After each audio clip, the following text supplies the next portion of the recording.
conveys his greetings and his wishes to all of you and to the august gathering today. Respected Vice Chancellor Dr. Vikas Mishra, esteemed dignitaries on the dais, off the dais, renowned scientists, academicians, industry leaders, and innovators. Dear faculty members, researchers, students, and delegates from India and abroad, members of the press, ladies and gentlemen, it is indeed a great day at Hindustan Group of Institutions today. Yet again, we have a very important guest and our friends from across the planet. It is with pride and profound pleasure that I address this gathering on the occasion of the International Conference on Quantum Horizons 2025. I extend my warmest greetings and a heartfelt welcome to all of you. At the outset, I would like to express our deep sense of honor in hosting the Nobel Laureate, Professor Bawendi, as a chief guest for this conference. Your presence amongst us is not only a celebration of scientific excellence, but also a powerful inspiration for our students and young researchers who aspire to push the boundaries of knowledge and innovation. I also welcome our distinguished keynote speakers, panelists, advisors, industry leaders, and collaborators who have joined us from across the globe. The theme of this conference, as mentioned by the Vice Chancellor, captures the defining challenges and opportunities of our times. Last night we had a very beautiful dinner for our guests from overseas, and we had quite an inspiring discussion about where we are heading as youngsters, where you all need to be heading, and the concerns which we all talk about today, the environment. Sometimes when you're with such leaders who does so much for society, it is so important and relevant because it churns the best in you for the benefit of mankind. So I think last night was a wonderful dinner. Some of you were part of the dinner last night, and perhaps someday you will also share a chair with such experts, hopefully. From quantum computing and secure communications to advanced materials, clean energy, artificial intelligence, and sustainable manufacturing, these technologies are redefining how societies function, economies grow, and nations compete. As educators and institutional leaders, we must ask ourselves a fundamental question. How do we prepare our students and research ecosystems for a future driven by such transformative science? At our group of institutions, our answer has always been clear: by fostering excellence in education, relevance in research, and responsibility towards society. At HITS and our group of institutions, we're completing almost 4 decades at our university and almost 6 decades our group of institution. Our founder started it way back in '66. We'll be celebrating yet another milestone very soon. We have consistently evolved to meet the changing demands of science, technology, and industry. Our collaborations with KCG College of Technology for this conference reflects our belief that institutional partnerships strengthen innovation ecosystems. Together, we aim to create platforms where ideas flow freely across disciplines, institutions, and national boundaries. The conference has been thoughtfully designed to encourage cross-pollination of ideas. The inaugural session has many lectures, panel discussions on quantum materials and intelligent technologies. The interactions and technical sessions bring together physicists, chemists, natural material scientists, computer scientists, engineers, and industry practitioners. This convergence is essential because today's breakthroughs rarely occur in isolation. They emerge as the intersection of disciplines. Equally important is the role of industry and innovation hubs represented here today. Intelligent technologies must move beyond labs into scalable, affordable, and sustainable solutions. Industry-academia collaboration is no longer optional. It is essential for national progress. Platforms like Quantum Horizons help align research priorities with societal needs, industrial capabilities, and global sustainability goals. Sustainability, in fact, must remain at the heart of all technological advancement. As we pursue quantum and intelligent technologies, we must ensure that they contribute to clean energy, transitions, resource efficiency, climate resilience, and inclusive growth. From an institutional perspective, we view conferences like this not merely as academic events, but as strategic investments in the future. They help build global networks, attract talent, inspire innovation, and reinforce India's position in advanced science and technology. I firmly believe that India has the intellectual capacity, youthful energy, and entrepreneurial spirit to emerge as a global leader in quantum and intelligent technologies, provided we continue to invest in education, research, infrastructure, and international collaborations. I would like to take this opportunity to acknowledge the tireless efforts of the conference chair, organizing committee conveners, coordinators, faculty members, and the volunteers across the faculty members and the students from both the institutions who are organizing the event. The dedication and teamwork have made this prestigious conference a reality. Also thank our sponsors, advisory committee members, and international partners for their valuable support. As we commence this conference, I urge all participants to engage openly, question boldly, collaborate generously, and think beyond conventional boundaries. Let the discussions over the next 2 days plant the seeds of new ideas, partnerships, and innovations that extend far beyond this auditorium. In conclusion, I am confident that Quantum Horizons 25 will not only enrich our scientific understanding, but also strengthen our collective commitment to building a knowledge-driven, technologically advanced, and sustainable future.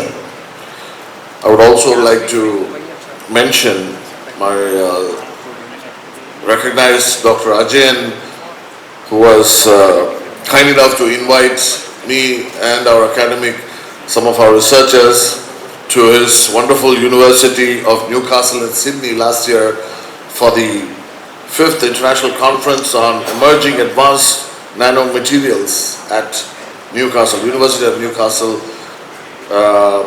Wonderful event attended by Nobel laureates. That's where I met Professor Bawendi, and his talk on nanomaterials was excellent.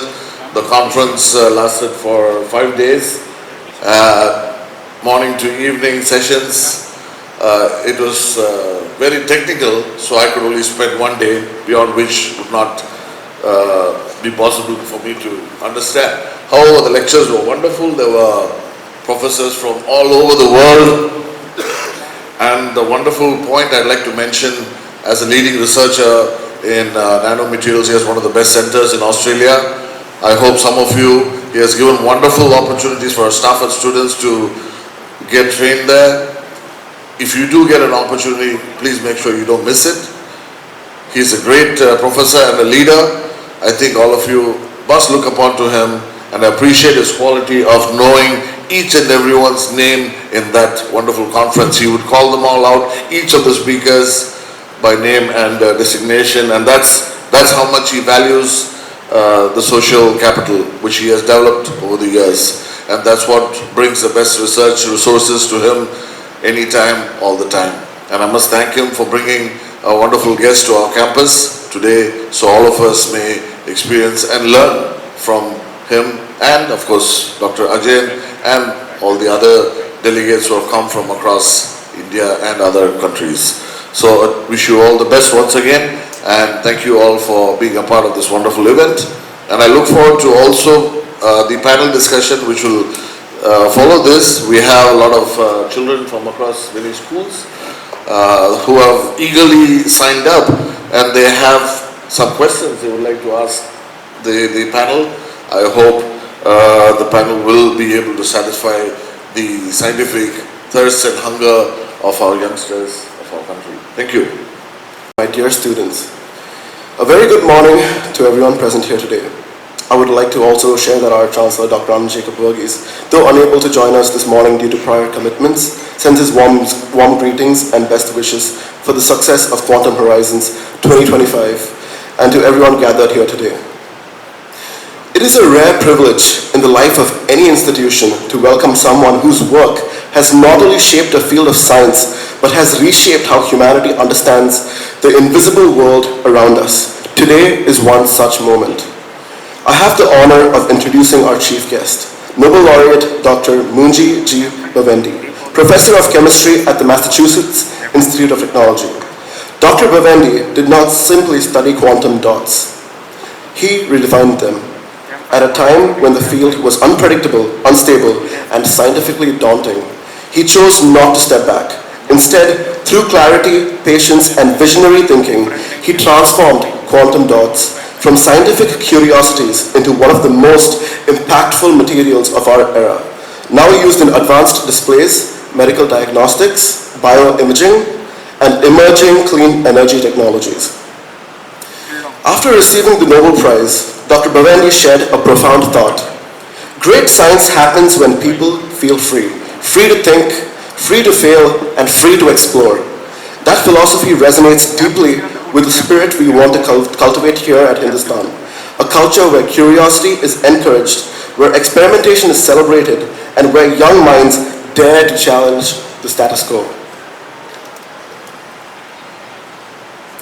Across 3 decades at MIT, Dr. Bawendi has nurtured hundreds of scientists, not merely to achieve academic excellence, but to become innovators who positively shape society. Many of his mentees now lead influential research laboratories, build pioneering companies, and push the frontiers of sustainability, medicine, and technology. As we gather here to explore quantum horizons, new materials, intelligent technologies, and sustainable futures, Dr. Bawendi stands as a powerful reminder that the future is built by those who push beyond what is known and imagine what is possible. Ladies and gentlemen, it is with immense respect and pride that I welcome our chief guest, Nobel laureate Dr. Moungi G. Bawendi. Quantum materials and the future, future technologies. I've had a wonderful time in Chennai and in India so far, and I'm sure I'll come back. It's been great. I want to see more. My talk today is going to be the story of this material which we call quantum dots. It's a story of a journey of curiosity that turns into a technology. It's a journey that reflects often what happens in science and technology, where humans have an idea of how the world works. They want to explore the world. We're explorers of the world around us, and from that exploration, they discover new phenomena, they discover new materials, new ideas, and they take these ideas and phenomena and build science and technology around them. So let me start from the beginning, for me at least. Let me tell you a little bit about myself, because I think that our history also shapes the way that we think of.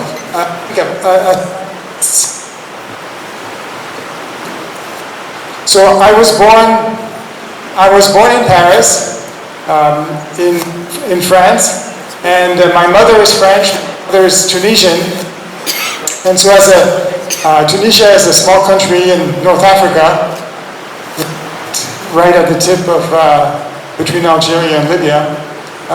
And so as a result, as a child, my parents moved back and forth between Europe and North Africa, and I was exposed to these two different cultures back and forth, but as a child, I never really felt like I belonged in either one of those, and I was always a little lost. Luckily in Tunis, people spoke French, so I didn't have to struggle with two different languages, at least that. And here's me as a 6-year-old on one of my journeys back and forth between Paris and Tunis with my parents and my sister. And then when I was in 1971, when I was 10 years old, my parents decided to move to the US, and there as a 10-year-old child at the airport in Orly in Paris on my way to become an American. My mother had tried to get me to learn English, and I didn't believe her when she said that people didn't speak French in the US, because they spoke French in Tunisia, right, and it was a different country. I hadn't needed to learn Arabic. And so when I got to West Lafayette, Indiana, in the middle of the US, I was a bit lost. The first child to come across the street to play with me started to speak to me in English, and I had no idea what he was saying. And I realized quickly that, French wasn't going to get me anywhere in the US. Luckily, as a 10-year-old, you learn to speak languages quickly, and by 6 months later, I was fluent in English. But this being lost, started from this very early age, going between continents, and it continued. And in fact, when we moved to West Lafayette, Indiana, the university that is there is called Purdue University, P-U-R-D-U-E. If you replace the first U in that word, it spells P-E-R-D-U-E, and if you know French, that spells perdu, which translates to lost. So it was a perfect place for me to arrive there. So from West Lafayette, we moved back to Paris again, so we kept going back and forth. Eventually, I ended up at Harvard University and went to college there. And again, Harvard University was on the east coast of the US at the time in 1978. It was still populated largely by private school students from the east coast, largely, a little bit from the west coast, but very few from the Midwest, and I was a little bit I was lost, let's just say. And